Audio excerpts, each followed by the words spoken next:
Hello everyone, कैसे हो आप सब। आई होप आप सब अच्छे होंगे। तो आज की इस वीडियो में हम बात करेंगे एएसआरबी नेट वेजिटेबल साइंस के पार्ट 14 के बारे में।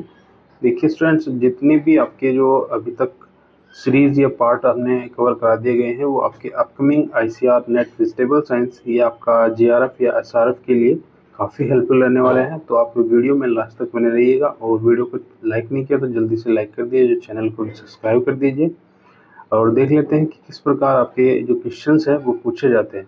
ये स्टूडेंट्स, ये जो बेसिक टू एडवांस सीरीज चल रही है ये काफ़ी हेल्पफुल रहने वाली है आपका अपकमिंग जो आईसीआर नेट वेजिटेबल साइंस का एग्ज़ाम है। तो आप वीडियो को लास्ट तक अच्छे से देखिए और जितने भी आपके जो वैल्यूएबल कमेंट्स रहते हैं वीडियो की रिगार्डिंग या आपके क्वेश्चंस या किसी भी टॉपिक की रिगार्डिंग, तो अपने कमेंट जो है कमेंट बॉक्स में ज़रूर लिखा करें, ठीक है। तो फर्स्ट क्वेश्चन देख लेते हैं कि किस प्रकार है आपका। फर्स्ट क्वेश्चन कह रहा है कि विच nutrient is necessary for lycopene development in tomato, यानी कि टोमेटो में लाइकोपिन डेवलपमेंट के लिए कौन सा न्यूट्रिएंट रिस्पॉन्सिबल रहता है। तो उसमें ऑप्शन दिए गए आपका नाइट्रोजन है, कैल्शियम है, बोरोन है, आपका पोटेशियम है। तो इसमें राइट आंसर होगा आपका ऑप्शन डी यानी कि पोटास। कि पोटास मेनली अगर हम बात करें तो आपका डिजीज रेजिस्टेंट, ठीक है, डिजीज रेजिस्टेंट और इंसेक्ट रेजिस्टेंट और एक तरीके से जो प्लांट होता है, प्लांट का मेनली जो स्ट्रक्चर होता है उसके लिए भी रिस्पॉन्सिबल आपका पोटास ही रहता है, ठीक है। और इसकी डिफिशियंसी से क्या होता है, इसकी डिफिशियंसी से एक तरीके से लीफ स्कॉर्चिंग हो जाती है, ठीक है। जो आपकी लीफ होती है, लीफ में स्कॉर्चिंग देखने को मिलती है आपकी साइड साइड में, जो आपकी पोटास होती है, पोटास की कमी से, ठीक है। तो इसका राइट आंसर था आपका ऑप्शन डी पोटास। नेक्स्ट देख लेते हैं। नेक्स्ट है आपका important interculture operation in indeterminate tomato. Mainly मैं अगर बात करूँ तो जो इनडिटर्मिनेट टोमेटो होता है, यानी कि एक तरीके से कह सकते हो आप बिना फैलने वाला जो टोमेटो वैराइटीज़ होती है, ये मेनली जो है आपकी ग्रो की जाती है जो आपके पॉली हाउस वगैरह होते हैं, ठीक है। पॉली हाउस में ज़्यादातर इसको प्रीफर किया जाता है आपकी जो इनडिटर्मिनेट टाइप की वैरायटी होती है। इसके लिए जो इंटरकल्चर ऑपरेशन होती है आपकी होती है ऑप्शन बी यानी कि स्टेकिंग। देखिए स्टूडेंट, ये जितनी भी वैरायटी होती है इनडिटर्मिनेट, ये क्या करती है, ये साइड में यानी कि साइड में ना ग्रो होके ये सीधी ग्रो होती है, ठीक है। सीधी ग्रो यानी कि इसकी ग्रोथ जो है, जो इसका मेन स्टेम्स होता है वो ज़्यादातर बढ़ जाता है, जिससे कि क्या होता है, इसको सहारे की ज़रूरत पड़ती है, स्टेकिंग यानी कि सहारा देने की ज़रूरत पड़ती है। तो इसे काफ़ी यानी कि पॉली हाउस में जैसे तार वगैरह से बांधते हैं या आपकी बांस की लकड़ी, बम्बू लकड़ी होती है जो, उससे बांध देते हैं, उसके सहारा देते हैं। तो इसी जो इंटरकल्चर ऑपरेशन होता है उसी को बोलते हैं स्टेकिंग। नेक्स्ट देख लेते हैं। नेक्स्ट है आपका सिलेरी एपियम ग्रेविलेंस। इसका जो साइंटिफिक नेम है सिलेरी का आपका एपियम ग्रेविलेंस, और ये आपकी एम्बेलीफेरी, ये आपकी किस फैमिली से आती है, ये आपकी एम्बेलीफेरी, ठीक है। अब इसको जो है एम्बेलीफेरी का कहीं कहीं पे आपको नाम देखने को मिलेगा आपका मॉडिफाइड नेम, इसको एपीएसी भी बोलते हैं, ठीक है। एपीएसी भी कहीं कहीं देखने को मिल जाएगा और आपका एम्बेलीफेरी भी, तो दोनों ही राइट है, आप कंफ्यूज मत होइएगा। तो इसका क्रोमोसोम नंबर पूछ रहा है, तो क्रोमोसोम नंबर की हम बात करें तो इसमें 12 बराबर आपके 22 की 22 क्रोमोसोम नंबर इसमें होते हैं। अब इसके बारे में कुछ इंपॉर्टेंट जानकारी देख लेते हैं कि जो सिलेरी है आपकी होती क्या है एक्चुअली। तो बोटेनिकल नेम तो हमने बता दिया आपका, जो आपका एपियम ग्रेविलेंस है इसका बोटेनिकल नेम हो गया, ठीक है। 1 बराबर इसमें 22 हो गया और इसका फैमिली हो गया एम्बेलीफेरी और आपकी एपीएसी, और ओरिजिन इसका इटली होता है, ठीक है, इटली। और जो आपकी प्रोजेनेटर या एंसेस्टर, ये काफ़ी क्वेश्चंस पूछा जाता है कि इसका प्रोजेनेटर, इसका एंसेस्टर क्या है। तो इसके प्रोजेनेटर की बात करें तो इसका प्रोजेनेटर होता है आपका एपियम ग्रेविलेंस, तो आ जाएगा यहाँ पे। और इसकी जो वैरायटी होती है यहाँ पे एपियम ग्रेविलेंस के बाद वैरायटी जो होती है सेके लीनम, ठीक है, सेके लीनम। ये क्या है, लीफी वेजिटेबल है, लीफी सैलरी वेजिटेबल, ठीक है। एपियम ग्रेविलेंस वैरायटी सेके लीनम, इसकी क्या होगी, इसकी जो है एंसेस्टर या इसका प्रोजेनेटर भी बोल सकते हो। और ओरिजिन मैंने बता दिया आपका इटली इसका ओरिजिन होगा, ठीक है, इटली इसका क्या होगा, ओरिजिन होगा। और ऑप्टिमम्स को जो कल्टीवेशन के लिए जो टेम्परेचर चाहिए होता है वो लगभग आपका 15 से 21 डिग्री सेंटीग्रेड जो है इसका अच्छे से इसको ग्रो कर सकते हो आप। और इसमें एक चीज़ और ध्यान रखनी है, इसको आपको इसमें प्रोटेंड्री सॉरी इसमें जो है प्रोटेंड्री कंडीशंस पाई जाती है। प्रोटेंड्री आपको पता ही है, मैंने पिछली वीडियो में भी आपको बता रखा है। प्रोटेंड्री कंडीशंस वो होती है जिसमें जब एक प्लांट में मेल और फीमेल फ्लावर होता है उसमें तो मेल फ्लावर जो है पहले जो है डेवलप हो जाता है, एक तरीके से पहले मैच्योर हो जाता है, तो उस कंडीशन को प्रोटेंड्री कंडीशंस बोलते हैं। और प्रोटोगाइनिक कंडीशंस वो होते हैं जिसमें फीमेल मेल ना होकर फीमेल जो पार्ट होता है वो पहले मैच्योर हो जाता है, उस जो कंडीशंस को बोलते हैं प्रोटोगाइनिक कंडीशन।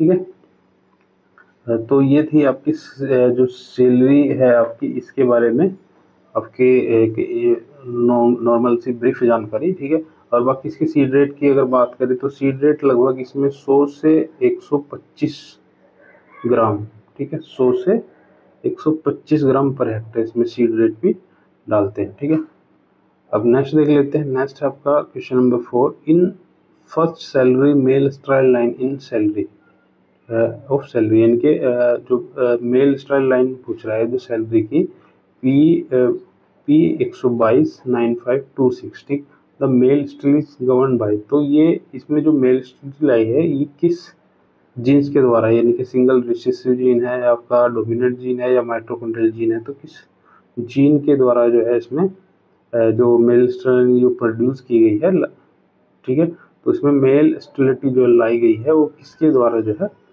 लाई गई है, तो इसमें कौन सा जीन रिस्पॉन्सिबल होगा।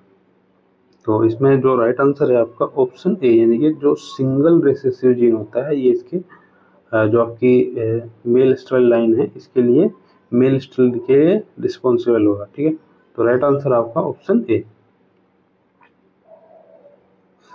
नेक्स्ट है आपका सिलेरी मोज़ेक वायरस, जो आपका सिलेरी मोज़ेक वायरस है is the most common viral disease of salary and is transmitted by, तो इसका वेक्टर पूछ रहा है कि ये ट्रांसमिट एक्चुअली होता किस के कारण है। ठीक है, यहाँ पे थ्रिप्स दिया गया है, एफिड दिया गया है, व्हाइट फ्लाई है और होपर है, तो उसका राइट आंसर होगा ऑप्शन बी। ठीक है, तो मैंने आपको पिछले भी वीडियो में बताया था कि ज़्यादातर जो आपके वायरस इफेक्टेड जो डिजीज़ होते हैं, ठीक है, वायरस इफेक्टेड डिजीज़ होते हैं तो उनके ज़्यादातर वेक्टर जो है एफिडी होते हैं। ठीक है, एफिडी होते हैं, आपको एक याद करने में बहुत ही आसानी रहेगी, एफिडी ज़्यादातर इसके वेक्टर होते हैं, बट कुछ कंडीशंस ऐसे होते हैं, कुछ वेजिटेबल्स में आपका वाइट फ्लाई भी देखने को मिलेगा। ठीक है, और आपका होपर्स भी देखने को मिलेगा, थ्रिप्स भी देखने को, बट ज़्यादातर 90% अगर हम बात करें तो एफिडी आपको जो जितने भी मोज़ेक वायरस हैं, चाहे आपका कुकुम्बर, सैलरी, ठीक है, चाहे आपका ओकरा या आपका टोमेटो या बनाना, ठीक है, तो इनमें सभी में ज़्यादातर आपका एफिडी देखने को मिलता है। नेक्स्ट है आपका the scientific name of beet army worm, एक पेस्ट ऑफ सैलरी, तो बीट आर्मी वॉर्म का जो एक पेस्ट है सैलरी का साइंटिफिक नेम पूछ रहा है, तो साइंटिफिक नेम इसका आपका होगा स्पोडोपोटेरा एक्जिगुआ। ठीक है, ऑप्शन ए इसमें राइट होगा, स्पोडोपोटेरा एक्जिगुआ। नेक्स्ट है आपका the candidate gene for CMS induction in salary is, यानी कि CMS यानी कि आपकी साइटोप्लाज्मिक मेल स्टेरिलिटी के लिए कौन सा जीन जो है इसमें रिस्पॉन्सिबल होगा।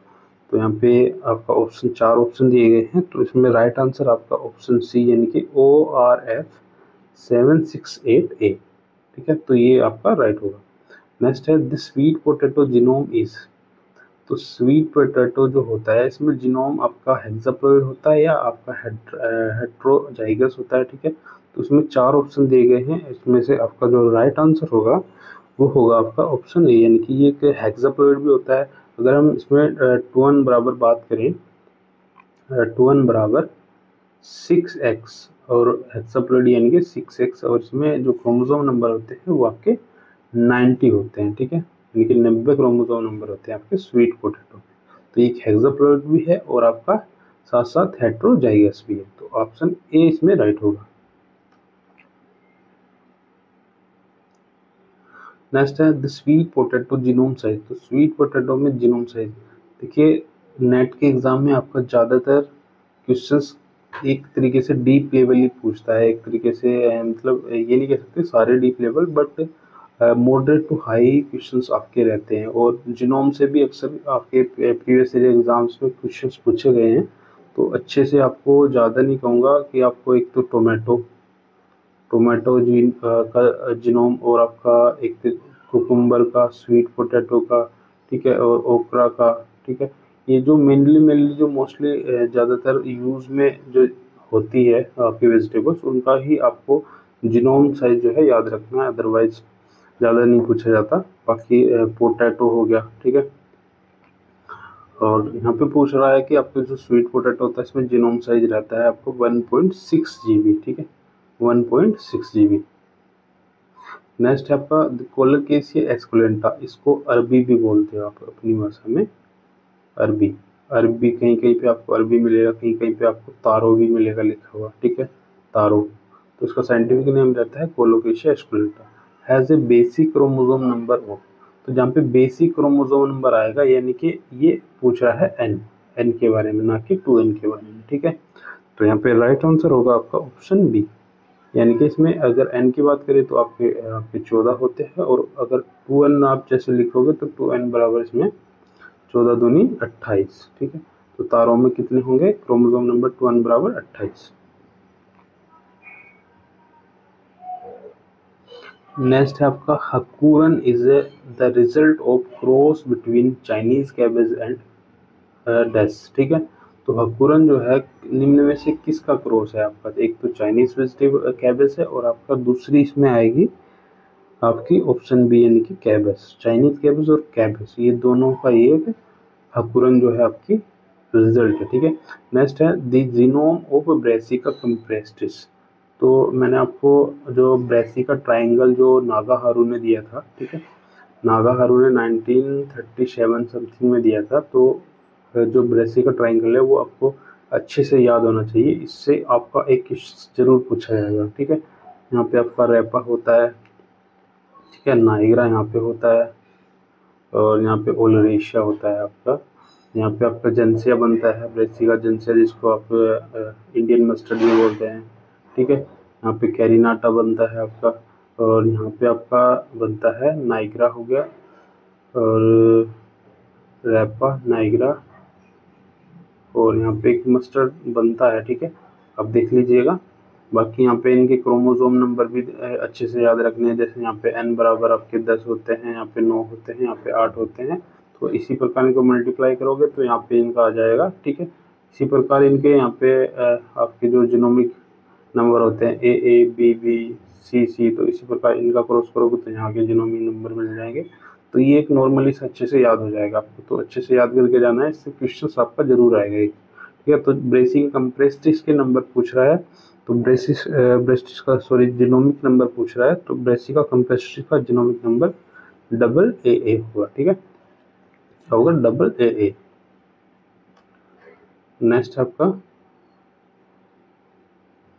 विच genome resistance for anthracnose is French bean, ठीक है, इन फ्रेंच बीन, यानी कि जो जीनोम रेजिस्टेंस होता है एंथ्रेक्नोज के लिए फ्रेंच बीन में, वो कौन सा होता है, ठीक है। तो कौन सा जीन रिस्पॉन्सिबल होता है, यहाँ पे राइट आंसर होगा ऑप्शन डी यानी कि ऑल ऑफ दीज। जितने भी आपके हैं ARE है, MX2 है, MX3 है, सभी रिस्पॉन्सिबल होते हैं एंथ्रेक्नोज के लिए। आपकी जो फ्रेंच बीन होती है, जिसको आप फ्रेंच बीन या किडनी बीन भी बोलते हो, किडनी बीन, ठीक है, नॉर्मली इसको आप राजमा बोलते हो, ठीक है, राजमा। नेक्स्ट आपका draught tolerant species of French bean. तो फ्रेंच बीन की कौन सी ड्रोट यानी कि सूखा सेंसिल जो है वैरायटी है, ठीक है। तो राइट आंसर होगा ऑप्शन बी यानी कि जो आपकी फेजियोलस एक्यूटिफोलियस है, ठीक है, ये आपकी फ्रेंच बीन की ड्रोट टॉलरेंस वैरायटी। नेक्स्ट है only dash flower develop to mature पोर्सिंग डोलिकस बीन, यानी कि कितने जो फ्लावर परसेंटेज है वो डेवलप होते हैं आपके डोलिकस बीन में। तो इसका राइट आंसर होगा ऑप्शन ए यानी कि 10 से 20% ही आपके डेवलप हो पाते हैं फ्लावर मैच्योर पोर्स में आपके डोलिकस बीन में। नेक्स्ट है आपका ओरिजिन ऑफ लीमा बीन। तो लीमा बीन का ओरिजिन कहाँ से हुआ है? तो ये हुआ है आपका सेंट्रल अमेरिका का भी आपका जो मैक्सिको और ग्वाटेमाला पार्ट रीजन है, ठीक है, उससे से आपका ओरिजिन हुआ है लीमा बीन का। नेक्स्ट है आपका the suitable root stock for flowering and seed set in sweet potato. तो स्वीट पोटैटो में सीड सेट और फ्लावरिंग के लिए सबसे अच्छा जो रूट स्टॉक माना गया है वो माना गया है आपका इंड्यूसर। नेक्स्ट है Jobner green is a mutant variety. तो जोबनेर ग्रीन किसकी म्यूटेंट वैरायटी है?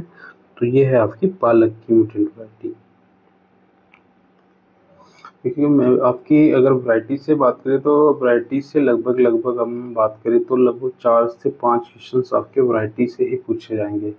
तो आप मेनली जो क्रॉप्स हैं जैसे ज़्यादातर यूज़ में आपकी ओकरा से पूछी जाती है, टोमेटो से पूछी जाती है, और आपकी पोटैटो से भी पूछ लेते हैं, कॉलीफ्लावर, हाँ इसमें कोल क्रॉप्स में आ जाइए। कोल क्रॉप्स में जैसे आपकी जो इसमें आपकी स्प्राउट, ब्रसेल्स स्प्राउट होगी, ब्रोकली होगी, तो ऐसी वेजिटेबल जो आपके ज़्यादातर यूज़ में नहीं रहते, जो चाइनीज़ वेजिटेबल्स हैं, ठीक है, इनसे सेलरी होगी, ठीक है, ये ज़्यादातर इनसे क्वेश्चंस आपके वैरायटी से बनते हैं, ठीक है। पार्सने होगी, पोकचोय होगी, ठीक है। नेक्स्ट आपका देख लेते हैं the fruit is called utricle. तो यूट्रिकल इनमें से किसके फ्रूट्स को बोलते हैं?